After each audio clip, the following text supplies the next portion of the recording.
एक क्वेश्चन है जो मेरे से ऑलमोस्ट मेरे हर सेशन में कोई ना कोई जरूर पूछता है, तो मैंने सोचा कि आज इस क्वेश्चन की डेप्थ में हम चलेंगे मिल करके, यानी कि आप जो मुझे अभी वीडियो में देख रहे हैं और मैं, हम लोग मिल करके इस क्वेश्चन की डेप्थ में चलेंगे और डीपली समझने की कोशिश करेंगे कि इस क्वेश्चन का क्या आंसर है। वो क्वेश्चन है कि हमेशा मोटिवेटेड कैसे रहे। तो इससे पहले कि इस क्वेश्चन की हम डेप्थ में चले, मैं आपको बताना चाहूंगा एक ऐसी स्टडी के बारे में जो बहुत ही इंटरेस्टिंग है। वो हुई थी कोलंबिया यूनिवर्सिटी में 1998 में। एक प्रोफेसर ने स्टडी को किया जिसमें कि बहुत सारे बच्चे थे जो कि सारे 5th स्टैंडर्ड के थे और उनको पजल्स थी बहुत तरह तरह की सॉल्व करने के लिए। उसमें से कुछ पजल्स बहुत ही मुश्किल थी, कुछ बहुत ही आसान थी। उसके बाद में जब उन बच्चों ने उन पजल्स को सॉल्व किया तो उसके बाद में सभी बच्चों को एक ही बात कही गई कि आपने बहुत अच्छा किया। बस यहां पर एक छोटा सा फर्क था। आधे बच्चों को उन्होंने कहा कि आपने इतना एक्स्ट्राऑर्डिनरी इसलिए परफॉर्म किया क्योंकि आप बहुत ही ज्यादा इंटेलिजेंट हो, और बाकी के जो आधे बच्चे थे उनको कहा गया कि आपने जो इतना एक्स्ट्राऑर्डिनरी परफॉर्म किया उसकी वजह थी आपका हार्ड वर्क। फिर उसके बाद में दोबारा से इन सब बच्चों को कुछ पजल्स दी गई सॉल्व करने के लिए, जिसमें से कुछ बहुत ही आसान थी और कुछ बहुत ही मुश्किल थी। अब यहां पर कुछ बहुत इंटरेस्टिंग निकल करके आया जो किसी ने एक्सपेक्ट भी नहीं किया था। वो बच्चे जिनको कहा गया था कि आप बहुत इंटेलिजेंट हो, बहुत स्मार्ट हो, उनको जब वो पजल्स मिली तो उन्होंने क्या किया, जो मुश्किल पजल्स थी उसको छोड़ दिया, आसान पजल्स के ऊपर काम करना शुरू किया, और उसमें भी कुछ देर बाद ही वो बच्चे बोर हो गए। दूसरी तरफ से वो बच्चे जिनको कहा गया था कि आपने इतना एक्स्ट्राऑर्डिनरी परफॉर्म इसलिए किया क्योंकि आपने हार्डवर्क किया, उन्होंने सिर्फ आसान पजल्स को अटेम्प्ट नहीं किया बल्कि मुश्किल से मुश्किल पजल्स को भी अटेम्प्ट किया और सॉल्व किया। फिर उसके बाद में जब ये पूरी स्टडी कंप्लीट हुई तो उन बच्चों से पूछा गया कि किसको ज्यादा मजा आया इसको करने में। तो वो बच्चे जिनको कहा गया था कि आप बहुत इंटेलिजेंट हो, उनको मजा नहीं आया, यानी कि वो मोटिवेटेड नहीं थे। और वो बच्चे जिनको कहा गया था कि जो भी आपने किया वो अपने हार्डवर्क की वजह से किया, उन्होंने ना सिर्फ अच्छा परफॉर्म किया बल्कि वो एंड तक मोटिवेटेड भी थे और उनको मजा भी आया। अब ये स्टडी जिसके बारे में मैंने अभी आप लोगों को बताया, ये इतनी इंटरेस्टिंग इसलिए है क्योंकि ये जिस तरीके से हम सोचते हैं हमारे थॉट पैटर्न को चैलेंज करती है। हम क्या सोचते हैं कि अगर हम पेरेंट्स हैं या हम टीचर्स हैं और अपने बच्चों को हम बोलेंगे कि आप बहुत इंटेलिजेंट हो, आप बहुत स्मार्ट हो, तो वो अच्छा परफॉर्म करेंगे। लेकिन इस स्टडी में एग्जैक्ट उसका ऑपोजिट निकल करके आया है। तो इस स्टडी में जो फैक्ट्स रिवील हुए उसको समझने के लिए हमको एक कॉन्सेप्ट को समझना पड़ेगा, जिस कॉन्सेप्ट को कहा जाता है लोकस ऑफ कंट्रोल। हुआ क्या कि जिन बच्चों को कहा गया कि आप बहुत ही स्मार्ट हो, बहुत ही इंटेलिजेंट हो, उनका जो लोकस ऑफ कंट्रोल था वो उनके अंदर नहीं था, उनके बाहर था।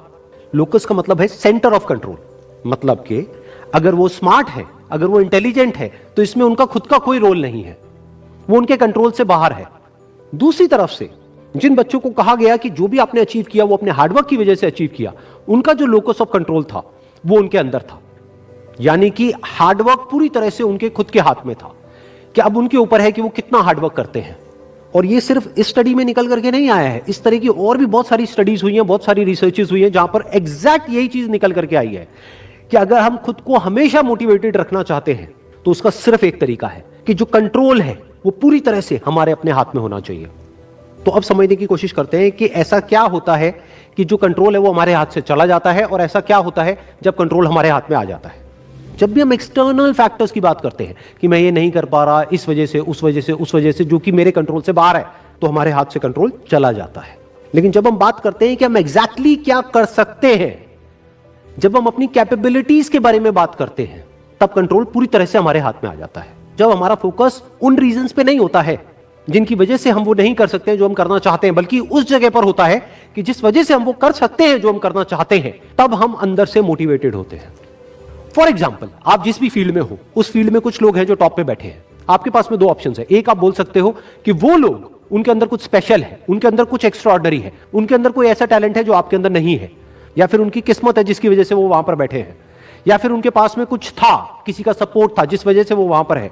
अगर इसमें से ऐसा आपने कुछ भी बोला तो आप फंस गए। अब आप मोटिवेटेड नहीं रह सकते उस काम को करने के लिए जो आप काम कर रहे हो, क्योंकि अब कंट्रोल आपके हाथ से बाहर है। क्योंकि अब अगर आपके पास में वो है ही नहीं जो उनके पास में है, तो अब आप वो कैसे बन सकते हो जो कि वो बन चुके हैं।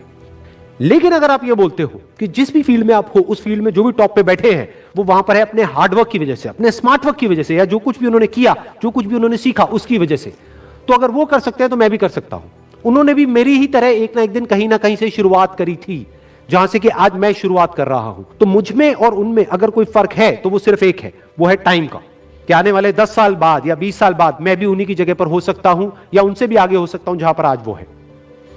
तो अब कंट्रोल पूरी तरह से आपके हाथ में है। तो हमारे पास में हमेशा ये दो ऑप्शंस होते हैं, एक कि हम कंट्रोल को अपने हाथ से छोड़ दें, और दूसरा कि कंट्रोल हम पूरी तरीके से अपने हाथ में ले लें। एक के कंट्रोल हमारा बाहर हो, एक है कंट्रोल हमारा अंदर हो।